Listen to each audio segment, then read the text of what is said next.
하나님 말씀 디모데후서 4장 9절로 11절 말씀입니다. 신약성경 346면입니다. 디모데후서 4장 9절로 11절 말씀입니다. 신약성경 346면입니다. 자, 첫 절만이니까 우리 한 목소리로 읽겠습니다. 시작. 너는 어서 속히 내게로 오라. 대만은 이 세상을 사랑하여 나를 버리고 데살로니가로 갔고, 그레스게는 갈라디아로, 디도는 달마디아로 갔고, 누가만 나와 함께 있느니라.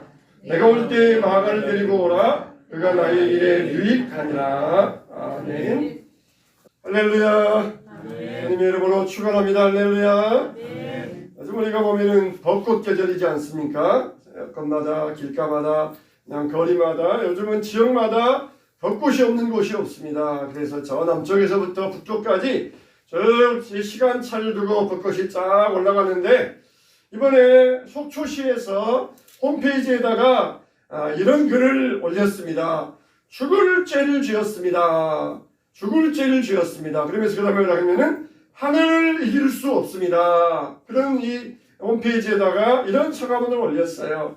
꽃샘추위가 계속되어 가지고 자기들이 예정했던 시간에 영랑호에 이 벚꽃 축제를 열려고 했다는 거예요. 그런데 꽃샘추위가 계속해 가지고 벚꽃이 피어나질 않는 겁니다. 그래도 예정되었으니까 벚꽃도 없는 벚꽃 축제를 하고, 그 다음에 또 벚꽃이 피었을 때 두 번째 또 벚꽃 축제를 하겠다는 것이에요. 그래서 한 번만 벚꽃 축제를 해야 되는데 어쩔 수 없이 두 번 벚꽃 축제를 하게 되었습니다. 이건 정말 죽을 죄를 지었어요. 이게 뭐 죽을 죄겠습니까? 어쩔 수 없는 일이잖아요. 그래도 애교 섞인 그런 이 표현으로 그냥 아주 그냥 미안해 죽겠다는 그런 뜻이에요. 근데 자기들이 어쩔 수 있는 문제입니까?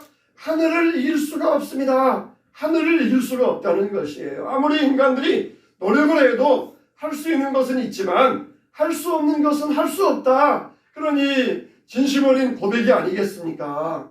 여러분, 하늘을 이길 수가 없어요. 우리 옛말에도 순천자는 흥하고 역천자는 망한다 그랬어요. 하늘을 거스리면은 망할 수밖에 없다는 것이에요. 하늘에 순응을 해야 흥하는 거고 잘 되는 것이지, 하늘을 거스려서는 흥할 수가 없다는 것입니다. 우리는 신앙적으로 이걸 어떻게 우리가 표현할 수 있겠습니까? 하나님의 뜻에 순종해야 된다는 것입니다. 할렐루야. 할렐루야. 하나님의 뜻은 뭐겠어요? 하나님의 뜻은 일반적인 뜻이 있고 특수한 뜻이 있어요. 하나님이 일반적으로 알려주신, 하나님을 잘 섬겨야 된다, 예배드려야 된다, 기도해야 된다, 이런 뜻이 있고, 특별한 특수한 뜻, 나에게만 주시는 특별한 뜻, 너는 그래 목사해라, 너는 장로해라, 집사해라, 권사해라, 그런 나에게 주시는 하나님의 특별한 뜻, 그런 게 있어요. 근데 우리는 하나님의 일반적인 뜻은 제쳐놓고 하나님의 특별한 뜻이 무엇일까? 내가 장사를 해야 될까? 식당을 해야 될까? 회사에 들어가야 될까? 그것만 알고 싶어 해요. 이건 근데 실상은 이거보다 더 중요한 건 하나님의 일반적인 뜻을 알아야 돼요. 하나님의 일반적인 뜻이 무엇인 줄 알아야 하나님이 나에게 특별하게 원하시는 것이 무엇인가? 이건 그냥 자연스럽게 이루어질 수 있어요. 자연스럽게. 자, 하나님이 우리에게 원하시는 일반적인 뜻은 무엇입니까? 따라서 합시다. 꾸준히 하자. 이게 바로 하나님의 일반적인 뜻 가운데 중요한 뜻이에요. 벚꽃은 어떻습니까? 화려하게 잠깐 일주일 정도 피었다가 확 지는 것이 벚꽃이에요. 근데 사람들은 이런 일순간에 피는 화려한 것을 굉장히 좋아합니다. 내일 모레 글피면에 또 국회의원 선거가 있는데, 권력은 뭡니까? 허무시비롱이에요. 10일간은 아름다운 꽃이었다. 권력은 한순간에 피었다가 사라지는 게 권력이에요. 근데 사람들은 꾸준한 것보다는 화려한 걸 좋아합니다. 4년, 5년 권력 잡고 흔들고 또 그 다음에 또 하고 못하면 그만이고, 금방 화려하고 눈에 보이는 것들 좋아해요. 하나님의 뜻은 뭡니까? 꾸준한 거예요. 꾸준한 것. 처음부터 나중까지 변하지 아니한 것. 사람들은 벚꽃처럼 화려하게 금방 피었다가 지지만은 그래도 이걸 내가 한번 권력을 잡고 내 인생 한번 화려하게 피워와야 되겠다. 그게 모든 사람들의 일반적인 마음이에요. 그러나 하나님의 뜻은 무엇입니까? 우리가 꾸준하게 가는 것. 신앙은 꾸준해야 돼요. 우리가 정말 신앙이 저 사람 신앙은 참 아주 신선하다, 저 사람 신앙은 참 뜨겁다 그랬을 때에 이제 믿은 지 얼마 안 돼서 그래 그런 말을 하지 않습니까? 그래 오래 믿으면은 신앙이 뜨겁지 않은 것이 일반적으로 인식이 되어버렸어요. 저 사람은 참 뜨거워 열심히야 신앙생활 한 지 얼마 안 돼서 그래. 오래 믿으면은 아예 그냥 착 가라앉아 있고 식음이 식어져 있고 그런 식으로 우리의 생각이 다 인식이 그렇게 굳어져 버려 있습니다. 여러분 정말 우리의 신앙은 항상 푸르른 신앙이 돼야 돼요. 상록수의 신앙이 돼야 돼요. 새싹처럼 파릇파릇 돼야 되고 불꽃처럼 타오르는 신앙이 돼야 돼요. 오래 믿어서 설교 말씀 맨날 50년 들었으니까 성경 본문 펴면은 다 무슨 말씀할 건지 다 이미 짐작하고 있고 다 그럴 것이다. 그러니까 설교 말씀을 들어도 시들시들하고 기도하자 그래도 시들시들하고 전도하자 그래도 시들시들하고 이런 시들시들한 신앙이 되어버렸다는 것이에요. 하나님은 우리에게 새싹처럼 푸릇푸릇한 신앙을 원하신다는 것입니다. 그래서 처음부터 마지막까지 시종일관된 신앙, 변하지 않는 신앙, 이런 신앙 위에 우리의 믿음의 토대를 세워갈 수 있어야 됩니다. 디모데후서 4장을 보면은 바울의 마지막 유언의 말씀이에요. 특히 이 4장 9절 후반절 말씀은 유언 중에서도 또 마지막 유언이에요. 항상 바울은 노심초사 스타일이잖아요. 끝으로 내가 너에게 말한다 해놓고서는 또 말해요. 끝으로 하면서 또 말해요. 항상 노심초사 스타일이에요. 그래서 정말 너희들이 이렇게 해야 된다 마지막으로 말한다 그래놓고서는 또 끝으로 또 말하면서 노심초사해가지고 또 하는 게 이 바울의 스타일이에요. 그래서 바울이 디모데후서에서 마지막 유언과 같은 말씀을 남기면서 또 4장에서 또 마지막으로 또 유언 중에 유언과 같은 말씀을 나누면서 이 오늘 특히 읽지 않았지만은 18절 말씀 보면은 참 얼마나 이 바울의 마음이 잘 표현되어 있는지 모릅니다. 18절에 뭐라 그랬습니까? 주께서 나를 모든 악한 일에서 건져내시고 또 그의 천국에 들어가도록 구원하시리니 그에게 영광이 세세 무궁토록 있을지어다. 아멘. 그랬어요. 주께서 나를 모든 악한 일에서 건져내시고 바울을 죽이려고 40만의 이 자살 특공대들이 바울이 죽기까지는 자기들은 먹지도 않겠다. 그런 자살 특공대도 있었어요. 그러니까 요즘 중동 지역에 자살 테러가 일어나잖아요. 이게 옛날부터 있었습니다. 이 중동 지역 사람들, 또 일본 가미가제, 또 우리나라 사람도 마찬가지예요. 이게 중동 지역 아시아인들은 아주 지독한 사람들이에요. 그래가지고 자살 테러, 나도 죽겠다. 너 죽고 나 죽자. 이게 아시아인들이나 중동 지역 사람들의 근성이에요. 근데 이미 바울 때부터 자살 특공대가 있어가지고 40명이 바울을 죽이기 전에는 우리도 안 죽겠, 우리도 굶어 죽겠다. 그렇게 자살 특공대들이 결성되어가지고 바울을 죽이려고 하는 그런 극성스러운 일들이 있었어요. 근데 어떻게 하셨다는 것입니까? 주께서 이 모든 악한 일에서 나를 건져내셨고 그러면서 또 그의 천국에 들어가도록 구원하시리니 그렇게 바울은 고백하면서 나를 그 악한 일 가운데서 인도해내시고 구원해내시어서 나를 천국까지 인도하신 하나님 그분에게 세세 무궁토록 영광이 있을지어다. 할렐루야.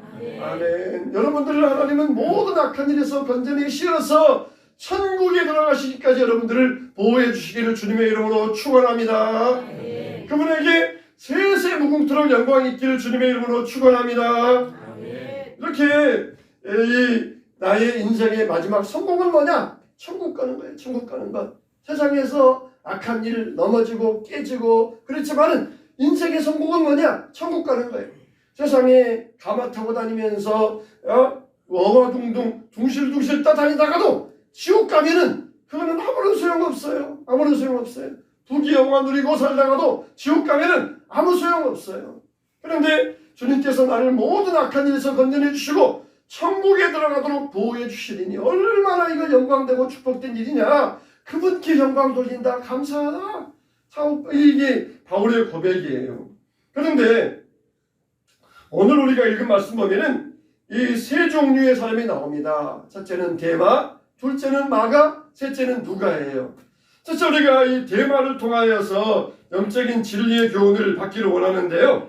10절에는 뭐라고 그랬어요? 데마는 이 세상을 사랑하여 나를 버리고 어디로 갔고? 데살로니가로 갔고. 우리가 데마에게서 어떤 진리를 발견할 수 있습니까? 이 골로새서 4장에 보면은 이 데마도 대단한 사람이에요. 누가와 마가와 뭐라 그랬습니까? 마가와 데마가 나의 동역자, 마가와 데마가 너에게 무난하느니라. 이게 바울이 데마를 나의 동역자라고 표현할 정도로 데마도 아주 굉장한 사람이었습니다. 벚꽃처럼 시작은 화려한 사람이었어요. 데마가 어느 날 바울을 보니까 바울이 굉장하거든요. 바울이 막 병 고치는데 심지어 바울에게서 수건만 가져다가 병자에게 딱 얹고 그러면은 병자가 막 벌떡벌떡 일어나고 낫는 것이에요. 야, 이거 대단하다, 굉장하다. 그러면서 바울을 따라다니면서 바울과 함께 열심히 일했어요. 얼마나 열심히 일했는지 바울이 나의 동역자 데마가 너에게 무난하느니라 그럴 정도로 아주 열심히 데마가 바울을 따라다니면서 일을 했어요. 그런데 어느 순간에 보니까 바울이 나이도 늙고 그리고 감옥에 왔다 갔다 하고 그리고 이제 순교당할 지경에 된 거예요.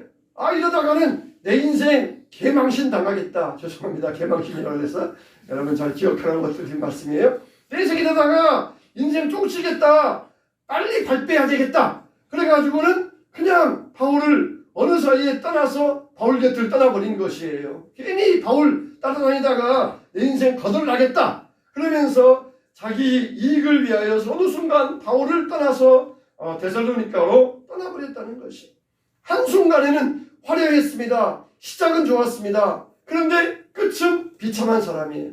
시작이 화려하고 좋으면 좋을수록 끝은 더 비참해지는 것입니다. 정말 여러분들은 어떻습니까? 여러분들에게는 이런 이 일들이 일어나지 않아야 될 것입니다. 정말 우리는 데마와 같이 세상을 사랑하여서 세상적인 인생, 어떤 화려한 인생에 시험들어서 주님을 떠나서 추락하는 이런 사람이 되어서는 안 될 것입니다. 이 데마가 이랬던 이유가 두 가지가 있어요. 첫째는 뭐냐? 그의 속사람이 약해요. 속사람이 약해요. 겉으로 볼 때는 바울을 따라다니면서 인생의 성공, 세상적인 승리 이게 있을 줄 알았는데 그의 속사람이 허약해요. 속사람이 강건치를 못했던 것입니다. 왜 속사람이 허약합니까? 옷을 못 입어서 그렇습니까? 밥을 못 먹어서 그렇습니까? 요즘 우리 선진국 보면은 대통령이나 평민이나 보면은 먹는 게 똑같아요. 옛날 가난할 때에는 부자들은 쌀밥에 소고기 먹고 가난한 사람들은 꽁보리밥에 그것도 보면 굽고 그랬는데 요즘 보세요. 식당 소고기집 가면은 다 먹습니다. 단지 부자들은 트리플 A 플러스 A가 3개 있는 좀 질 좋은 한우고기 먹고 좀 돈 없으면은 그냥 외국산 갈비 갖다 먹고 그런 차이일 뿐이에요. 다 똑같이 승용차 타고 다녀요. 부자들은 외제차 좋은 차 탈 뿐이고 가난한 사람들은 그냥 국산차 국산차 소형차 타고 다닐 뿐이고 다 승용차 타고 다니고 집 살고 먹는 건 똑같아요. 그러니까 허약하다 그럴 때에 못 먹어서 허약하다 그럴 수가 없어요. 옷 입는 것도 똑같습니다. 집에 가면은 옷장마다 옷들이 여러 벌 철철 따라서 여러 벌 있어요. 옛날에 부자들은 비단 옷에 여러 벌 두었지만은 가난한 사람들은 사시사철 한 벌 옷 뿐이에요. 근데 요즘은 아무리 가난해도 여러 벌 옷이 있고 사시사철 따라 옷이 다 있어요. 그러니까 못 먹어서 못 입어서 허약한 것이 아니에요. 왜 그렇습니까? 속사람이 강건치 못했던 것입니다.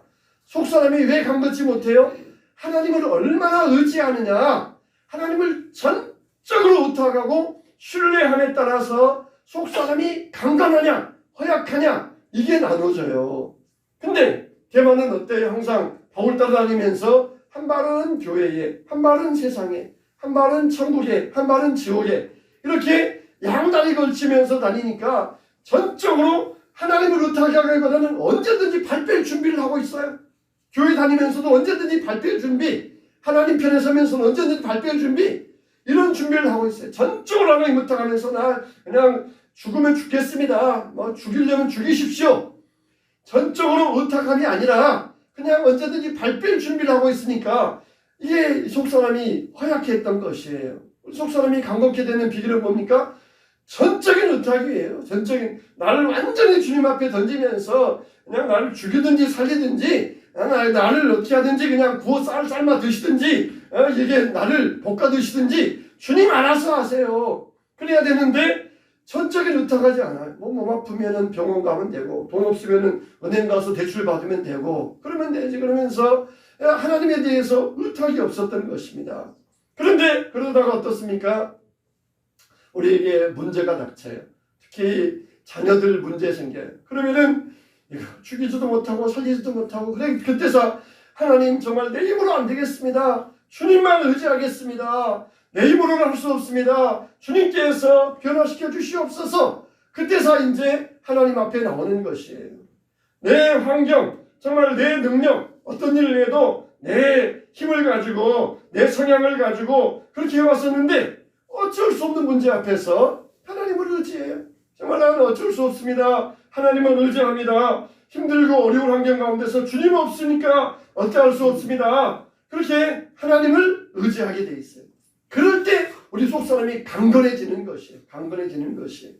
이게 하나님의 축복이며 은혜입니다. 대만은 그냥 언제든지 발뺄 준비하고 있으면서 그냥 나는 언제든지 갈 곳이 있다. 그러면서 그러고 있다가 항상 속사람이 허약한 상태에서 살았던 것이에요.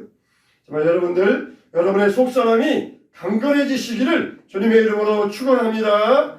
하나님만 전적으로 위탁하시기를, 전적으로 위탁하시기를 주님의 이름으로 축원합니다. 예수님은 누구신가 할 때 정말 이 찬송만 들어도 눈물이 글썽글썽. 예수님은 정말 누구신가? 우는 자의 위로와 없는 자의 이 축복과 예수님은 누구이신가? 이게 속사람의 강건한 사람의 속사람의 상태인 것이에요.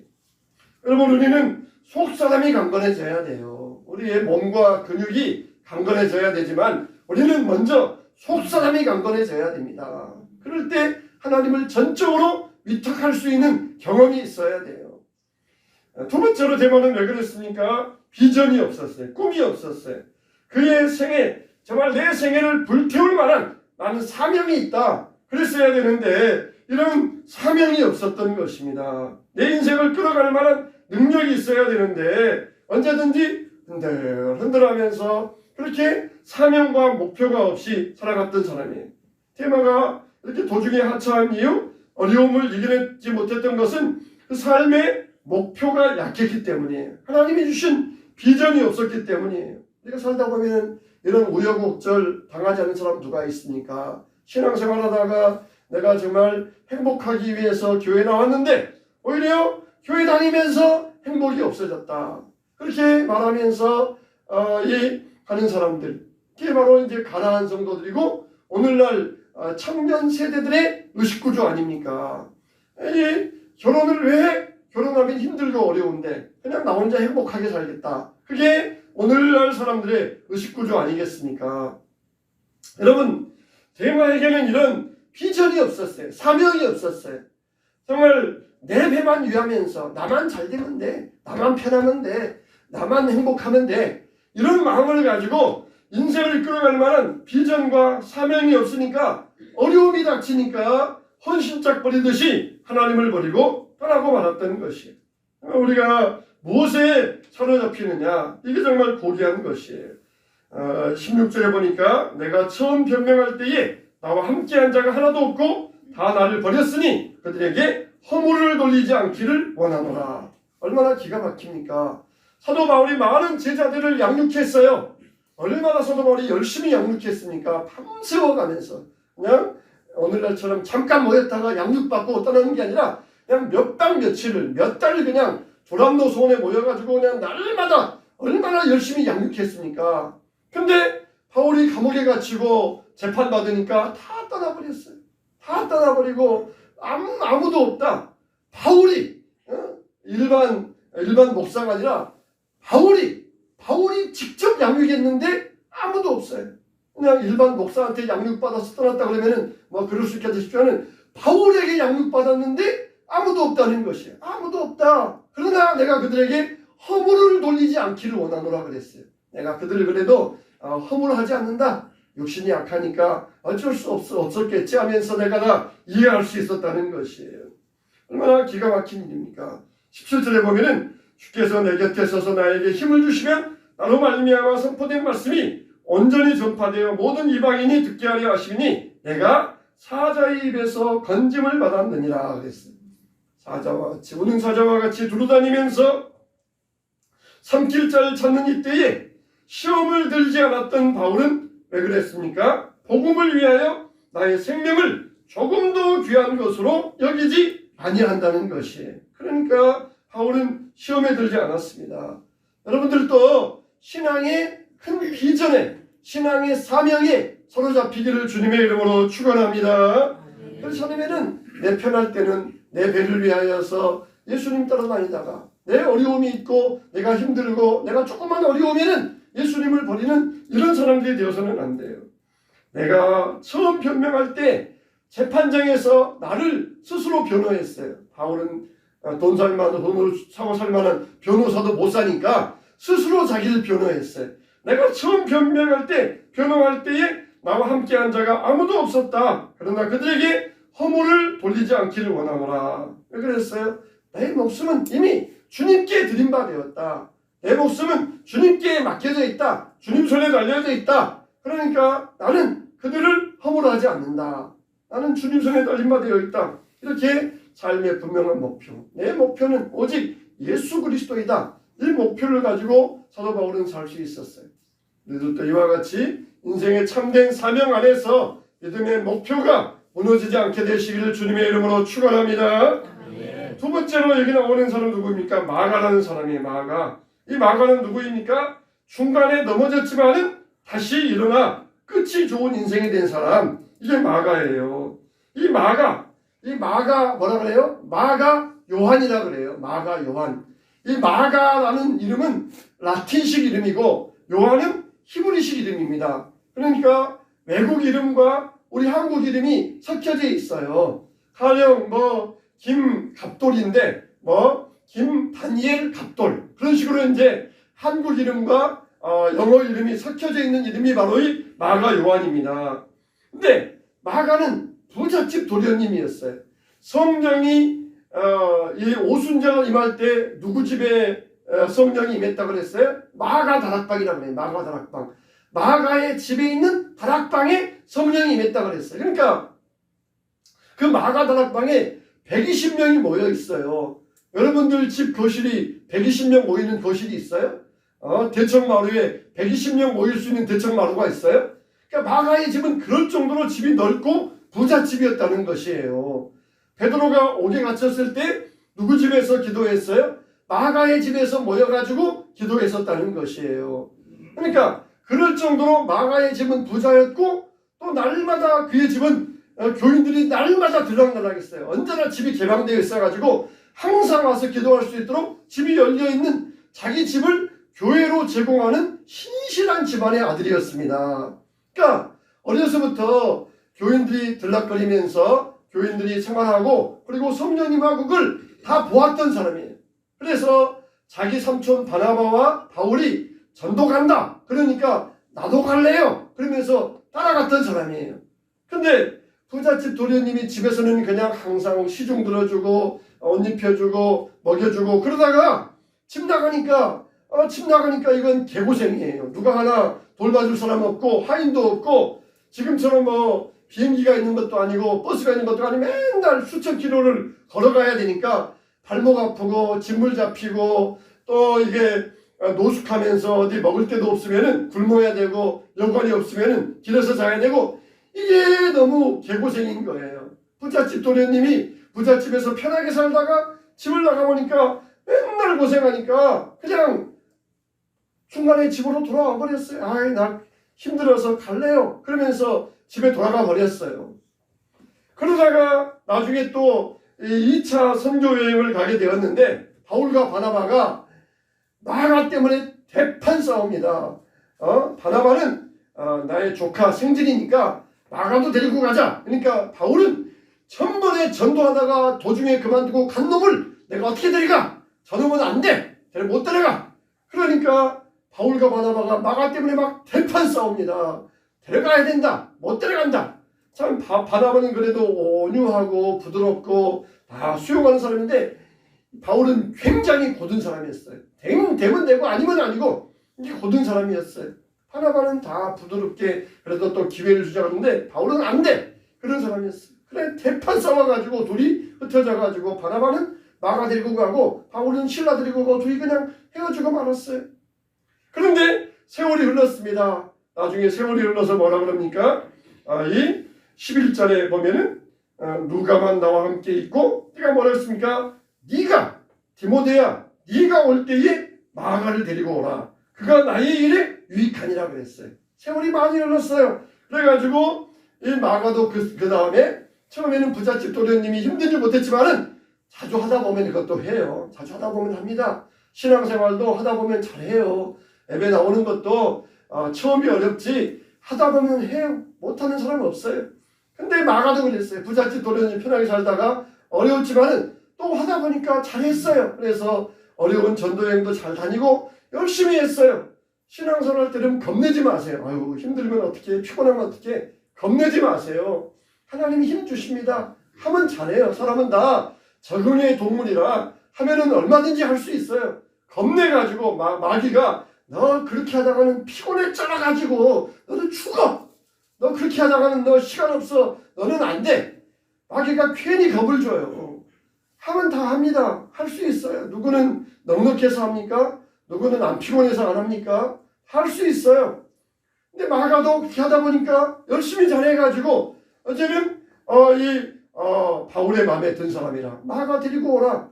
다 떠났지만은 처음 잘했던 사람들을 떠났지만은 처음 못했다가 중간에 회복되어서 잘하는 마가가 정말 나에게 유익하다. 그를 데리고 오라. 그래가지고는 마가가 나에게 유익하다. 그렇게 고백했던 것이. 여러분 우리가 넘어졌지만은 중간에 회복될 수 있어야 됩니다.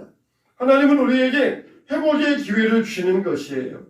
이 마가는 나중에 보면은 바나바 따라다니다가 그리고 베드로에게 많이 가르침 받았어요. 베드로에게 많은 가르침을 받았습니다. 그래가지고 마가가 베드로에게 배운 것을 가지고 뭘 썼습니까? 마가복음. 마가가 베드로에게 배운 것을 가지고 마가복음을 썼어요. 만일 우리 성경의 사복음서 가운데 마태, 마가, 누가, 요한 중에 마가가 없고 마태, 누가, 요한만 있으면은 이 성경의 균형이 무너져요. 근데 마가복음에는 성경에 잘 균형 적힌 말씀이 그 안에 잘 들어 있습니다. 균형 적힌 말씀이 마가복음에 잘 들어 있어요. 마가복음은 마태, 누가, 요한보다 또 짧아요. 마가복음은 16장밖에 안 돼 있지만 꼭 필요한 말씀들이 거기에 들어 있어요. 마가복음은 굉장히 역동적인 말씀입니다. 마가복음에 제일 많이 나오는 단어가 뭐냐면 즉시, 곧 이게 많이 나와요. 그러니까 하나님의 말씀은 즉시 순종해야 된다. 생각해 볼게요.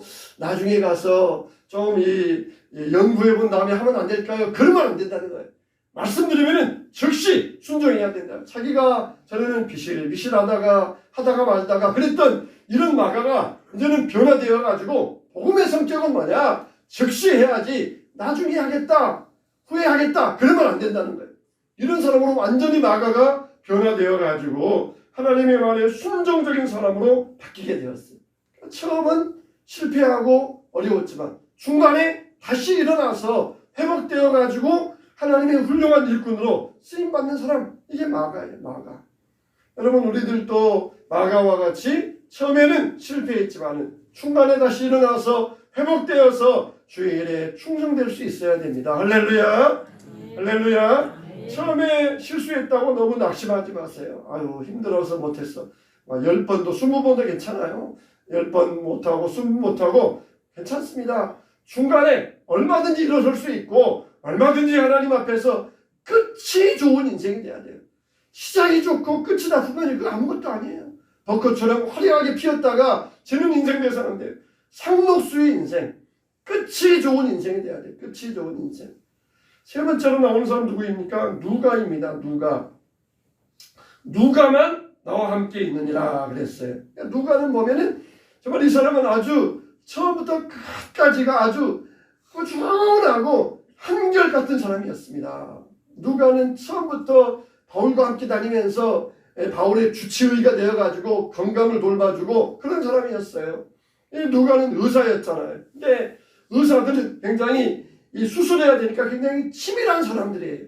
근데 이런 치밀한 사람들이 잘 못하는 게 뭡니까? 큰 일을 못 봐요. 세세한 것, 조그만 것을 하는 사람들은 큰 일을 못 봐요. 근데 누가는 세세한 것, 작은 일 보면서도 큰 일을 볼 수 있는 눈이 있었어요. 누가는 뭐예요? 누가복음을 기록하였고 사도행전을 기록했어요. 누가복음은 예수님에 대한 생애, 3년 동안의 생애. 사도행전은 성령의 역사, 예수님의 승천부터 바울이 로마에 가기까지 50년의 역사입니다. 50년의 역사. 단기간에 일을 기록하기는 쉬운데 50년 동안을 살펴보고 기록하기는 어려워요.